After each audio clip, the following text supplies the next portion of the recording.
नमस्कार, मी डॉक्टर कविता राणे. एनडीटीव्ही मराठीच्या विशेष कार्यक्रमामध्ये करेक्ट कार्यक्रममध्ये आपल्या सर्वांचं स्वागत. अवघ्या जगाला सध्या चिंता भेडसावू लागलेली आहे आणि ही चिंता आहे आर्थिक युद्धाची. कारण डोनाल्ड ट्रम्प यांनी अमेरिकेचे राष्ट्राध्यक्ष म्हणून कार्यभार स्वीकारल्यानंतर जे नियम लागू करायला सुरुवात केलेली आहे, प्रामुख्यानं अर्थव्यवस्थेसंदर्भातले, व्यापारासंदर्भातले, त्यामुळे अवघ्या जगभरामध्ये खळबळ उडालेली आहे. या नियमांमुळे परिणाम फक्त काही देशांवर नाही तर अवघ्या जगावर होणार आहेत आणि जगाची एकूण अर्थव्यवस्था या संदर्भात प्रश्नचिन्ह उपस्थित करायला लागले, ज्याचे परिणाम गेल्या काही दिवसांपासून जगभरातल्या बाजारांवर दिसायला लागलेत. भारतावर याचे नेमके काय परिणाम होणार, ट्रम्प यांनी घेतलेल्या निर्णयामुळे जगभरातल्या बाजारांवर काय परिणाम होत आहेत, भविष्यामध्ये आपल्याला याचे नेमके काय दूरगामी संदेश दिसतात, या सगळ्या संदर्भात चर्चा करायची. पण त्या अगोदर पाहूयात ट्रम्प यांच्या निर्णयामुळे सध्या कोणते महत्त्वाचे प्रश्न उपस्थित झालेत. जग डिग्लोबलाइज होत आहे का? वैश्वीकरणाची प्रक्रिया आपण काही वर्षांपासून पाहिली, पण तीच प्रक्रिया आता चाकं उलटी फिरतायत का, काटे उलटे फिरतायत का, अशी परिस्थिती निर्माण झाली आहे. अमेरिकेचा आर्थिक राष्ट्रवाद हा जगामध्ये शीतयुद्ध निर्माण करणार का, अशी ही चर्चा, असाही प्रश्न उपस्थित होतोय.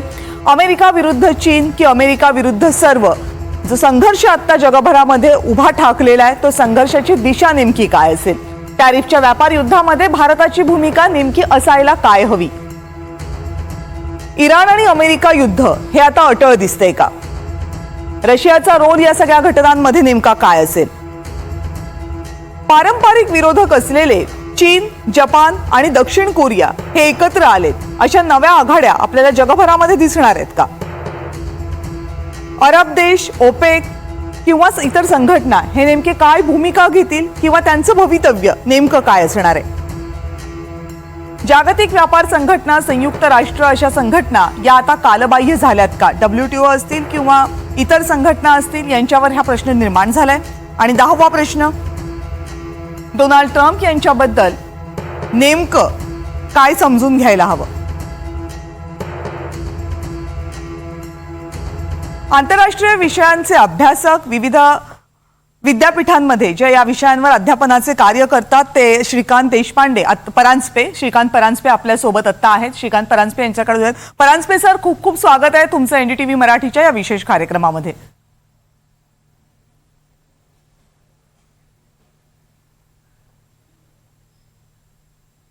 माझा आवाज पोहोचतोय परांजपे सर?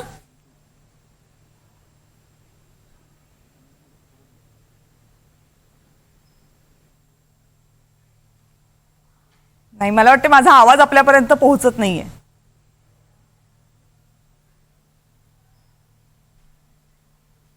आपण पुन्हा एकदा श्रीकांत परांजपे यांच्याशी कनेक्ट होण्याचा प्रयत्न करूया. काहीतरी तांत्रिक अडचण दिसते, पण जगभरामध्ये सध्या चिंतेचं वातावरण आहे. खरं तर आर्थिक व्यवस्थांमध्ये किंवा अर्थव्यवस्थेमध्ये येणारे बदल हे जगासाठी नवीन नाहीयेत. दर काही दशकांनी हे बदल जग पाहतच असतं. सुरुवातीला जी भांडवलशाही व्यवस्था होती ती काही काळानंतर बाजारामधली मुक्त बाजाराची व्यवस्था झाली आणि त्यानंतर अवघं जग ग्लोबलायझेशनकडे, वैश्वीकरणाकडे वळायला लागलं. पण काही वर्ष हे सगळं सुरळीत चालल्यानंतर आता मात्र परिस्थिती काहीशी बदलताना दिसते. अर्थात फक्त अमेरिकेचे नियम याच्यासाठी जबाबदार आहेत का, की जगभरातले इतर फॅक्टर्स सुद्धा यासाठी जबाबदार आहेत, असेही अनेक प्रश्न या निमित्तानं उपस्थित होत आहेत. श्रीकांत परांजपे यांच्याशी पुन्हा एकदा संपर्क साधेत. परांजपे सर, आय होप की माझा आवाज आता तुमच्यापर्यंत पोहोचतोय. नमस्कार, खूप खूप स्वागत आहे तुमचं या चर्चेमध्ये सर. काय प्रश्न काय, मला ऐकून आलं? बर, प्रश्न आता सुरुवातीला असा आहे की आपल्या सगळ्या मराठी प्रेक्षकांसाठी समजावून सांगा की आता जगाची नेमकी अवस्था काय आहे. लोकांना बाजार पडलेले दिसत आहेत, लोकांना हे दिसतंय की काहीतरी नवं होतंय, कुणीतरी येऊन सांगतंय की काहीतरी शांततेत का होईना पण युद्ध सुरू होणार आहे. काही कळत नाहीये अनेकांना. अगदी सोप्या शब्दामध्ये सांगा काय घडतंय. सोप्या शब्दात सांगायचं झालं तर मगाशी जो सुरुवातीला प्रश्न विचारला की ग्लोबलायझेशन आता संपत आलं आहे का, किंवा ग्लोबलायझेशनचा अंत होईल का, तिथपासून खऱ्या अर्थाने मी सुरू करतो. ग्लोबलायझेशन बद्दल जेव्हा आपण बोलतो तेव्हा त्याच्यामध्ये जे घटक आहेत की ज्याच्याबद्दल आता चर्चा केली जाते, त्यातला एक क्रिटिकल घटक म्हणजे बाजारपेठी अर्थव्यवस्था, मार्केट इकॉनॉमिक्स. की जगभर जी काही विचार प्रणाली होती पूर्वी, काही ठिकाणी साम्यवाद होता, काही ठिकाणी भांडवलशाही होती, आता बाय अँड लार्ज सर्वत्र मार्केट इकॉनॉमिक्स आहे, बाजारपेठी अर्थव्यवस्था आहे. साम्यवादी अर्थ चौकट आता नाहीये. दुसरं म्हणजे मुक्त व्यापार, फ्री ट्रेड.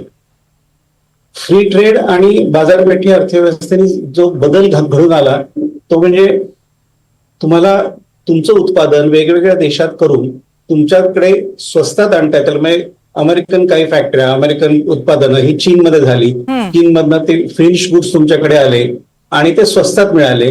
हा जो एक कनेक्ट होता, ग्लोबल लेव्हलचा कनेक्ट होता, की जो आंतरराष्ट्रीय व्यापार सुटसुटीत झाला, तो एक ग्लोबलायझेशनचा महत्वाचा फॅक्टर होता. म्हणजे ज्याला आपण कंटेनर कार्गो रेव्होल्युशन म्हणू, की कंटेनर कार्गोनी ज्या प्रमाणात गोष्टी येत जात होत्या, तो एक मेजर फॅक्टर होता. तिसरा एक जो मेजर फॅक्टर की ज्या आता या प्रश्नांशी निगडीत आहे तो म्हणजे गुड गव्हर्नन्स किंवा सर्वत्र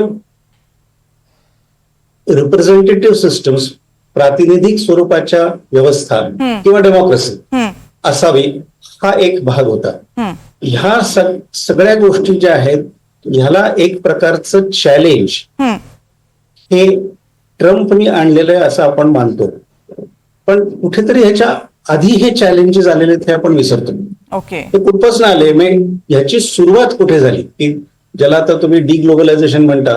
डिग्लोबलायझेशन शब्द मी वापरायला तयार नाहीये, परंतु ज्याला तो म्हणता त्याची सुरुवात कुठे झाली? त्याची सुरुवात राष्ट्रवादाच्या पुन्हा सिस्टमॅटिकली केलेल्या वक्तव्यातून झाली. आणि ती कुठे झाली? ती युरोपमध्ये झाली, अमेरिकेत नाही झाली.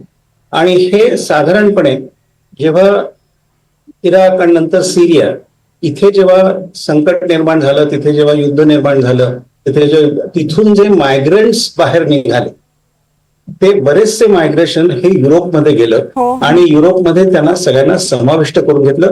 तो त्या जागतिकीकरणाच्या काळातला एक उदारमतवादी चौकटीतला तो भाग होता की आम्ही या सगळ्यांना समाविष्ट करून घेऊ. आणि म्हणून मायग्रेशन जे झालं युरोपमध्ये, इंग्लंडमध्ये देखील हे युरोपियन युनियनच्या चौकटीत झालं की जे येत आहेत मायग्रंट्स म्हणून, रेफ्युजीज म्हणून, त्यांना आम्ही समाविष्ट करून घेऊ.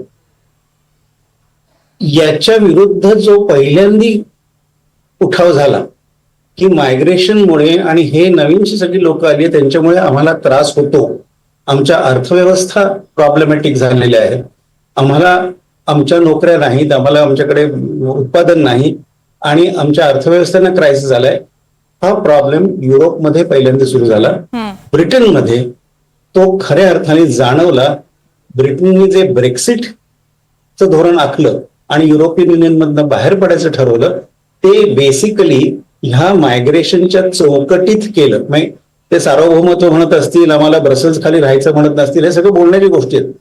आम्हाला ह्या प्रकारचं मायग्रेशन नको, ही बाहेरची येणारी लोक आमच्या राष्ट्रात येता कामा नये आणि आम्ही सार्वभौम आहोत. याच्यातून ते पहिल्यांदी रिॲक्शन सुरू झाली. ब्रेक्सिटचं मूळ कारण हे अँटी मायग्रेशन होतं, तो राष्ट्रवाद होता. ओके, आणि तिथे ब्रिटनमध्ये सुरुवातीला जेव्हा ह्या मायग्रंट्सच्या विरुद्ध लढा सुरू झाला, त्याला लेबलिंग जे दिलं गेलं ते म्हणजे हे उजवे लोक आहेत, राईटिस्ट आहेत, हे लेबल दिलं गेलं. त्या राईटिस्ट लेबलला एक प्रकारे आव्हान निर्माण झालं आणि राईटिस्टच्या बदली आम्हाला राष्ट्रवादी म्हणा, आम्हाला बेसिकली नॅशनलिस्ट म्हणा, त्या चौकटीत आमच्याकडे बघा, हे इंग्लंडमध्ये, ब्रिटनमध्ये सुरू झालं. आणि मग तेच वारे युरोपमध्ये आले. ट्रम्प जे आत्ता करतायत ज्याच्याबद्दल आपण बोलतोय, टॅरिफ्स, हे नवीन नाहीये. ट्रम्पनी हे त्यांच्या पहिल्या कालखंडात पण केलेलं आहे. म्हणजे अमेरिका फर्स्ट ही भूमिका ट्रम्पची नवीन नाहीये. ट्रम्प यांनी पहिल्या कालखंडात पण तेच केलं होतं. बेसिकली ट्रम्प कशा विरुद्ध लढत होते, हे आर्थिक इश्यूज जे आहेत ते क्रिटिकल आहेत. कशा विरुद्ध लढत होते तर त्याच्या आधीच्या कालखंडामध्ये अमेरिकेतले कारखाने, उद्योगधंदे हे सगळे बाहेर गेले आणि त्याच्यामुळे अमेरिकेमध्ये लोकांना नोकऱ्या नाहीत, अमेरिकेमध्ये लोकांना कामं नाहीत. हे जेव्हा लक्षात आलं तेव्हा प्रॉब्लेम सुरू झाले होते आणि त्याच्या विरुद्ध ट्रम्पनी पहिल्यांदी टॅरिफ्सचं धोरण आखलं पहिल्या कालखंडामध्ये. ट्रम्पने दोन गोष्टी केल्या. आपण ट्रम्पला नावं ठेवा, क्रिटिसाइज करा, कौतुक करा, हा भाग वेगळा, पण ट्रम्पने दोन गोष्टी केल्या त्या काळात देखील. एक म्हणजे चीनमधनं ज्या मोठ्या प्रमाणात माल स्वस्तात येत होता त्याचं कारण अमेरिकन कंपन्या चीनमध्ये उत्पादन करत होत्या आणि अमेरिकन कंपन्या चीनमध्ये जाव्या, तिथे उत्पादन करावं, ही भूमिका त्याच्या आधीच्या कालखंडात क्लिंटन आणि ओबामा यांनी पुरस्कृत केली होती. त्यांच्या काळात ह्याला एक प्रकारचं प्रोत्साहन दिलं होतं. त्या कंपन्या तिकडे गेल्या, तिथून अगदी ऍपल सारखी देखील कंपनी तिकडे जाऊन तिथे उत्पादन करून मग स्वस्तात माल इकडे येत होता. ते थांबवण्यासाठी आणि ह्या कंपन्यांनी आपल्याकडे पुन्हा उत्पादन सुरू करावं यासाठी चीन विरुद्ध ट्रम्पनी पहिल्यांदा टॅरिफ्स घालायला सुरुवात केली. हे पहिल्या कालखंडामध्ये. दुसरं जे त्यांनी केलं त्या कालखंडात ते म्हणजे उत्तर अमेरिकेमध्ये नाफ्ता नावाचा करार आहे, नॉर्थ अमेरिकन फ्री ट्रेड, मुक्त व्यापार, कॅनडा, अमेरिका आणि मेक्सिको. तोही आधीच्या काळातला आहे. नाफ्ताच्या विरुद्ध ट्रम्प बोलायला लागला आणि ट्रम्प बोलले, काय म्हणत होते की नाफ्तामुळे परत अमेरिकन उद्योगधंदे हे मेक्सिकोत जातात, कॅनडात जातात, कारण तिथे उत्पादन स्वस्तात होतं आणि मग ते फिनिश गुड्स आमच्याकडे येऊन स्वस्तात विकतात. नाफ्तामध्ये संपूर्ण बदल आणि नवीन करार ट्रम्पनी त्या काळात केला. हे एक अमेरिकेच्या दृष्टिकोनाने हे एक अचीवमेंट आहे आणि हे अचीवमेंट आपण लक्षात घेतलं पाहिजे. ह्याच चौकटीत आता पुन्हा ट्रम्प हे करतायत. जगभरात जे त्यांनी सुरू केलं होतं ते पुढे नेत आहेत. हे आर्थिक पातळीवरती एक प्रकारचं प्रखर राष्ट्रवाद आहे का? आहे. पण ट्रम्पचं म्हणणं आम्ही अमेरिका फर्स्ट या चौकटीत आम्ही करतोय. त्याचा धक्का कोणाकोणाला बसतो? त्याचा धक्का चीनला बसतो, त्याचा धक्का युरोपियन युनियनला आणि युरोपीय राष्ट्रांना बसतो. आणि युरोपियन युनियन बद्दल ट्रम्पचं परत जुनं धोरण जे आहे तेच आता ते राबवत आहेत. ट्रम्पनी त्यावेळेस असं स्पष्ट मांडलं होतं की युरोपियन युनियन आणि नेटो हे 30 राष्ट्र आहेत त्याच्यामध्ये. युरोपियन युनियनची राष्ट्र जी आहेत आणि नेटो जी आहे, नेटोच्या मार्फत नॉर्थ अटलांटिक ट्रिटी ऑर्गनायझेशन, तो जो काही जुना करार होता त्या मार्फत युरोपचं संरक्षण करण्याची जबाबदारी, ही आर्थिक जबाबदारी संपूर्णपणे अमेरिकेकडे येते. हे बरोबर नाही. मग अमेरिकेने खर्च करायचा संरक्षण खर्च आणि युरोपने काहीही संरक्षण खर्च न करता त्याचे फायदे उठवायचे आणि मग तिथे आर्थिक सुबत्ता निर्माण करायची. हे इक्वेशन याच्या विरुद्ध ट्रम्प पहिल्या कालखंडात बोलले, आता तेच बोलतात. ओके, म्हणजे कुठपर्यंत की त्यांचं म्हणणं की तुम्ही पण तुमचं संरक्षण खर्च वाढवा, किमान 3% जीडीपीच्या करा. तुमचं संरक्षण हे केवळ अमेरिकेचं कार्य नाही, वेळ लागली तर अमेरिका नेटोमधनं बाहेर पडेल. हा जो आणि नेटोची जो वाढ झाली, नेटो मुळात सोव्हिएट रशिया विरुद्ध करार होता. सोव्हिएट रशियाच्या विघटनानंतर नेटोमध्ये वाढ करायची, नवीन राष्ट्रांना आतमध्ये घ्यायचं. मग ती सोव्हिएट रशियाची जुनी राज्य असतील, स्वतंत्र झालेली पूर्व युरोपीय राष्ट्र असतील, त्यांना समाविष्ट करून घ्यायचं. हे धोरण मुळात क्लिंटननी सुरू केलं होतं. त्याला विरोध होता अमेरिकेत, पण क्लिंटननी सुरू केलं होतं, बिल क्लिंटननी.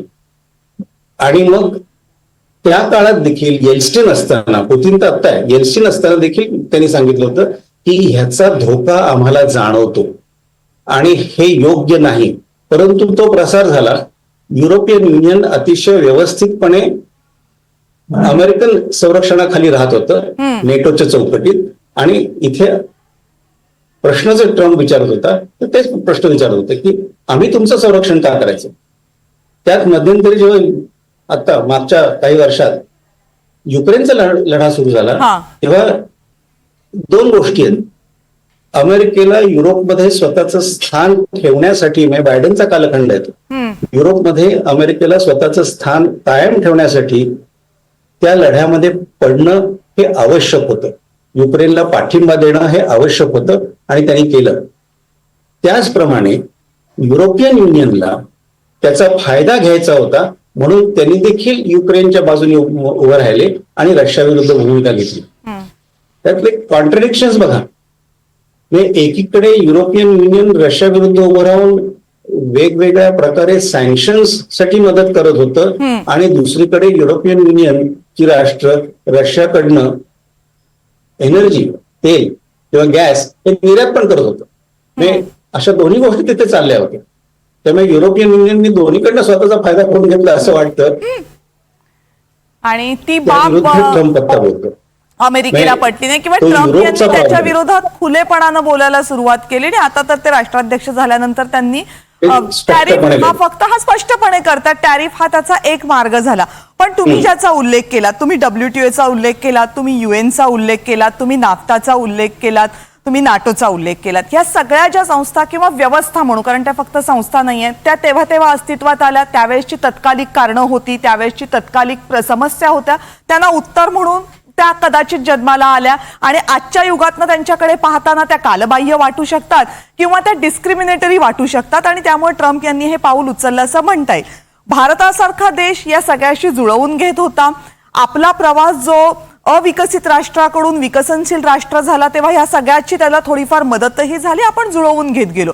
आता जेव्हा ही नवी परिस्थिती येते, तुम्ही डिग्लोबलायझेशन हा शब्द वापरत नाही आहात, पण जी नवी परिस्थिती आपल्या समोर येऊ ठाकते त्याच्यामध्ये भारताचा रोल काय असणार आहे? भारत कुठे उभा राहणार आहे? भारताचा रोल समजण्यासाठी ही जागतिक व्यवस्था बघा.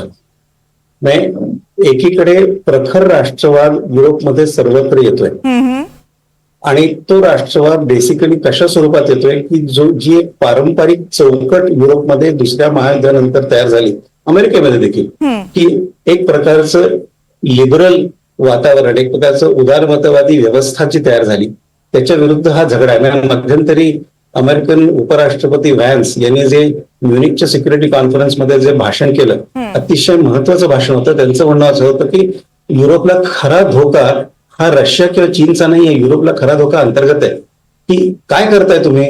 डेमोक्रेसीबद्दल बोलता, लोकशाहीबद्दल बोलता, परंतु तुमच्याच राष्ट्रांमध्ये जेव्हा असे काही लोक आपला राष्ट्रवादी चौकटीत त्यांना तुम्ही ज्यांना उजवे म्हणता त्यांचे विचार मांडतात, तेव्हा त्यांना तुम्ही विचार मांडू देत नाही.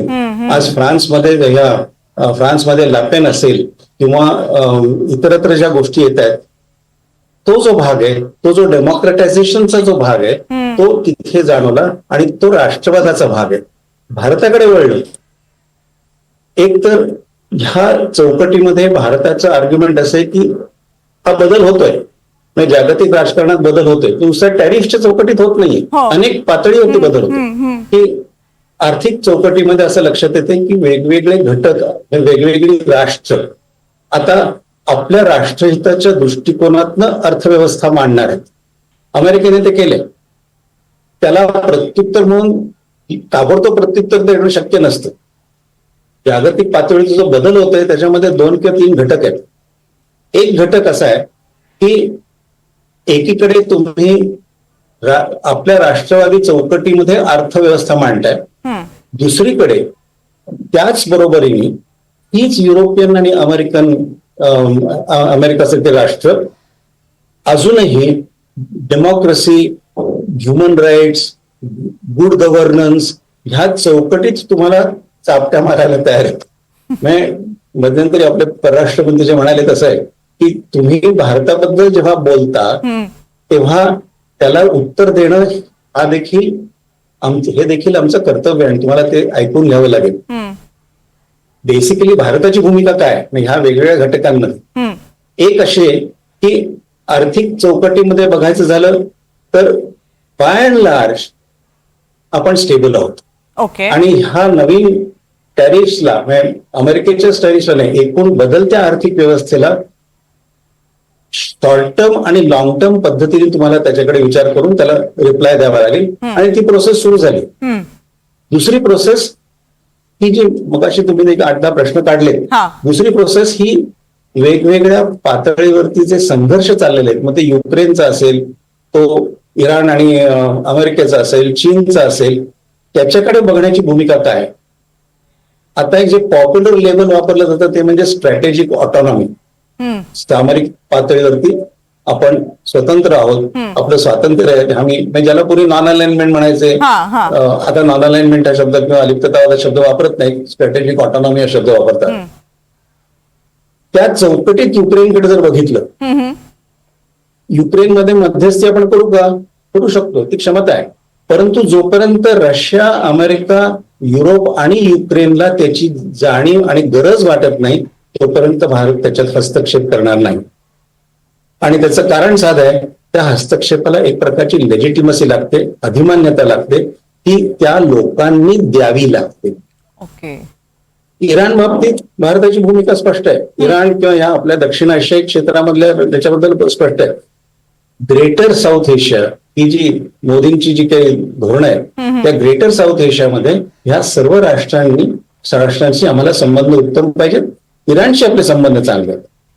अफगाणिस्तानच्या नवीन राजवटीशी पण देखील आपले संबंध आहेत. ह्या चौकटीत आम्हाला ते सांभाळायचे आणि ते प्रेशर्स जर का येणार असतील तर ते प्रेशर्स हाताळण्याची क्षमता आज भारताकडे आहे. हे आपण बघून चालणार नाही, हे विसरून चालणार नाही. चीनचं म्हणाल तर चीन बाबतीत भारताची भूमिका पण तीच आहे की चीनशी आमचे जे काही प्रॉब्लेम आहेत ते जुने आहेत. आज अमेरिका किंवा युरोपने आम्हाला त्याची सांगण्याची गरज नाही. चीनशी आम्ही आमचे प्रॉब्लेम्स बायलॅटरल लेवलवरती, द्विपक्षीय पातळीवरती आम्ही हाताळू आणि ते आम्ही हाताळतोय. त्यासाठी तुम्ही युक्रेनला पाठिंबा द्या म्हणजे मग आम्ही तुम्हाला चीन विरुद्ध पाठिंबा देऊ, हे उपदेश आम्हाला करायची गरज नाही. चीन बद्दलचे आमचे प्रॉब्लेम जुने आम्ही ते हाताळू. ह्या चौकटीत भारताच्या भूमिका आज मांडल्या जातात. ओके. पण जर मग चीनचा उल्लेख आलेलाच आहे तर प्रश्न असा येतोय की अमेरिकेच्या या टॅरिफ धोरणाला विरोध करणारा सगळ्यात मोठं देश म्हणून काय तर चीनचं नाव आता सध्या जगभरामध्ये समोर येते. जर चीन स्वतः बरोबर आणखीन काही देश घेऊ पाहत असेल किंवा एक नवी आघाडी निर्माण करू पाहत असेल ज्यामुळे कदाचित वर्ल्ड ऑर्डर जी आत्ता आहे ती बदलू शकते, अशी जर परिस्थिती असेल तर किती शक्यता आहे की भारत चीन हे आपल्याला जागतिक पातळीवर, म्हणजे तुम्ही जसं म्हणालात बायलॅटरल आपले प्रॉब्लेम्स आहेत ते राहतील, पण जागतिक पातळीवर या अर्थव्यवस्थेच्या एकूण नव्या घडीमध्ये एकत्र येण्याची कितपत शक्यता असू शकते? कठीण आहे. तशा अर्थाने तुम्ही म्हणता तसं कठीण आहे. ट्रम्पच्या पहिल्या कालखंडात जेव्हा त्यांनी पहिल्यांदा सिस्टमॅटिकली टॅरिफ्स लावायला सुरुवात केली चीनला, चीनच्या अर्थव्यवस्थेला पहिला धक्का त्यावेळेस बसला. कोविडच्या वेळेस बसला, परंतु पहिला धक्का त्यावेळेस बसला ज्यावेळेस ट्रम्पने हे सुरू केलं. चीनच्या अर्थव्यवस्थेला जे आव्हान त्यांना पहिलं आलं ते तेव्हा आलं.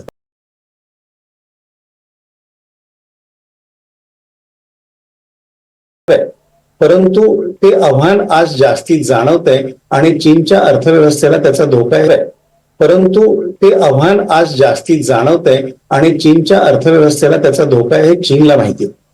परंतु म्हणजे चीन दक्षिण कोरियाशी, जपानशी असं एकत्र येण्याची शक्यता आहे का?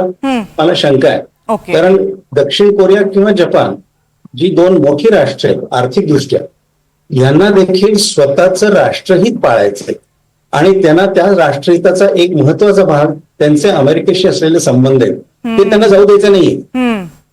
त्यामुळे नवीन पॅटर्न्स किंवा नवीन ऑर्डर ज्याबद्दल आपण म्हणतो त्या ऑर्डरमध्ये अशी समीकरणं होणं कठीण आहे. एक तर युरोपियन युनियन तसंच राहण्याची शक्यता हा भाग आहे, परंतु आशियामध्ये अशा पद्धतीने एकत्रित येणं हे अवघड आहे. त्यातल्या त्यात ब्रिक्स जे आहे जे ओरिजिनल संघटना आता ती वाढली, म्हणजे त्याच्यामध्ये ब्राझील आहे, भारत आहे वगैरे, त्या ब्रिक्स मध्ये जो ऑल्टरनेटिव्ह शोधला जातोय की अमेरिकन डॉलरवरती अवलंबून न राहता स्थानिक करन्सीज वरती अवलंबून राहून आपण वेगवेगळे इंटरॅक्शन करू शकतो, तो एक ऑल्टरनेटिव्ह आहे आणि तो धोका अमेरिकेला जाणवतो. त्याच्याबद्दल ट्रम्प स्पष्ट बोललेले आहेत की ब्रिक्सनी करन्सी केली तर आम्ही त्याला विरोध करू, ब्रिक्सच्या विरुद्ध उभे राहू. ब्रिक्स करन्सी करण्याच्या भानगडीत पडत नाही, कारण ब्रिक्सनी करन्सी म्हणजे चीनचं डॉमिनेशन होईल. पण स्थानिक करन्सीमध्ये जर आम्ही व्यवहार करणार असू तर त्याच्यात प्रॉब्लेम नाहीये आणि ते प्रोसेस निर्माण होईल. पण ते प्रोसेस म्हणजे पुन्हा संघटनाच्या पातळीवरती नाही, हा परत बायलॅटरल इश्यू आहे. आत्ताच्या काळामध्ये युरोपियन युनियनमध्ये एक इंटरनल आव्हान आहे, पण नाहीतर आत्ताच्या कालखंडामध्ये असं वाटत नाही की ही जी क्रिटिकल राष्ट्र आहे, जपान असेल, भारत असेल, साऊथ कोरिया असेल, ही राष्ट्र कुठेतरी एक आर्थिक इंटिग्रेशन करण्याचा प्रयत्न करून अमेरिकेला सामोरं जातील असं वाटत नाही. एक लक्षात घ्या, अमेरिकन इकॉनॉमी अजूनही बलाढ्य आहे. तुम्ही अमेरिकन इकॉनॉमीला कमी लेखू नका. आणि त्या अमेरिकन इकॉनॉमीला ज्या पद्धतीने ट्रम्प हाताळत आहेत ते त्याच्यामध्ये एक सिस्टम आहे. टीका खूप होईल त्याच्यावरती. हे जे ट्रम्प करतायत त्यामुळे सगळं जगामध्ये प्रॉब्लेम्स होणार आहेत वगैरे हे सगळं ठीक आहे. पण आपण ज्या पद्धतीने म्हणतो की आम्हाला भारताचं हित साध्य करायचंय, ट्रम्प तेच म्हणतात आम्हाला अमेरिकन हित साध्य करायचंय. आणि ते त्यांच्या दृष्टिकोनातून जर बघितलं तर ही सगळे उद्योगधंदे अमेरिकेत परत आले तर अमेरिकन हित त्यात साध्य होईल, त्याला वेळ लागेल. भारत पण तेच म्हणतो आणि मायग्रेशन बद्दल तोच इश्यू आहे. आपण मायग्रेशनच्या बाबतीत अमेरिकेला जर का टीका करत असू तर मग भारतात येणारे जे इलिगल मायग्रंट्स आहेत त्याच्याबद्दल आपली भूमिका काय असेल असा प्रश्न येतो. इकॉनॉमिक इश्यूजवरती एकत्र येणं, चीन, भारत, जपान ही ह्या राष्ट्रांनी एकत्र येणं मला वाटत नाही ते इतकं सोपं आहे. कारण पॉलिटिकल कॉन्ट्रडिक्शन्स खूप आहेत आणि या सर्व राष्ट्रांना इन्क्लुडिंग इंडिया अमेरिकेशी वैर नकोय. कारण अमेरिकेचं महत्व कितीही बदलत गेलं जग तरी अमेरिकेचं महत्व तुम्ही कमी करू शकत नाही. ती प्रचंड मोठी इकॉनॉमी आहे, त्यांची अर्थव्यवस्था व्यवस्थित स्टेबल आणि मोठी आहे, त्याला तसं आव्हान देणं कठीण आहे. ओके. आता प्रश्न असा येतो की मघाशी ज्याचा आपण उल्लेख केला ज्या सगळ्या जागतिक संस्थांचा, ते जी एकूण वर्ल्ड ऑर्डर ज्याला आपण म्हटलं त्यांना बांधणाऱ्या होत्या, मग WTO असेल किंवा UN असेल किंवा इतर ज्या संघटनांचा आपण आता बोलताना उल्लेख केला, या सगळ्या वर्ल्ड ऑर्डरला बांधणाऱ्या होत्या. आता ह्या नव्या टॅरिफ कंट्रोलमुळे किंवा जो ज्याला आर्थिक राष्ट्रवाद म्हटलं जाते ट्रम्प यांचा, याच्यामुळं या संघटनांचं किंवा या व्यवस्थेचं एकूण मूल्यच कमी होईल का, की ते नव्यानं बघावं लागेल? युनायटेड नेशन म्हणाल तर युनायटेड नेशन्सला खरं आव्हान अगदी सुरुवातीच्या कालखंडामध्ये इराक युद्धाच्या दरम्यान, अफगाणिस्तानच्या युद्धाच्या दरम्यान आलं होतं की जिथे तुम्ही युनायटेड नेशन्सचा वापर करत नाही आणि तुम्ही काही राष्ट्र एकत्रित येता, युनायटेड नेशनच्या छत्र आहे असं म्हणता आणि मग अफगाणिस्तानमध्ये सैन्य पाठवता, इराकमध्ये सैन्य पाठवता किंवा काय आणखीन कुठे पाठवता, तेव्हा तुम्ही युनायटेड नेशन्सला तसंही बाजूला ठेवलेलं असतं. आणि युनायटेड नेशन्सला बाजूला ठेवण्याचा हा प्रकार जुना आहे.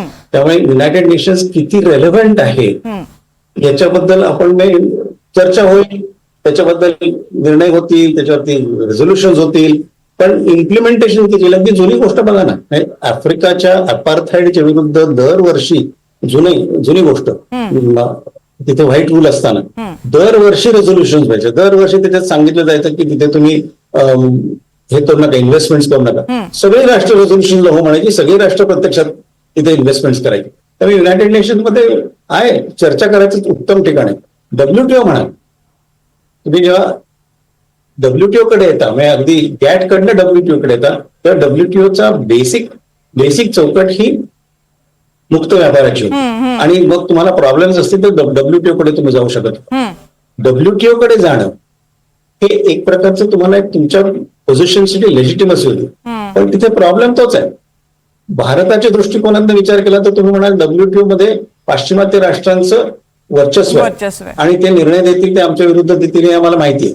आणि आम्हाला काही आमच्या शेतकऱ्यांना प्रोटेक्ट करायचं असेल उदाहरणार्थ, तर आम्हाला काही सबसिडीज देणं आवश्यक आहे.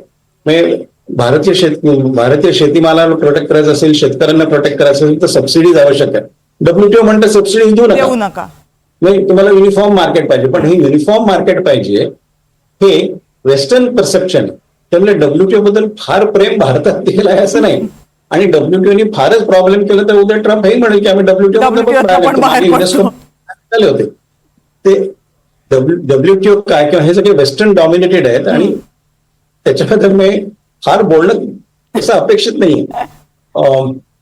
त्यामुळे युनायटेड नेशन, WTO किंवा ह्या ज्या संस्था आहेत याच्याबद्दल आहेत संस्था, त्यांचा स्वतःचा एक पर्टिक्युलर उपयोग आहे, परंतु त्या मर्यादा आहे.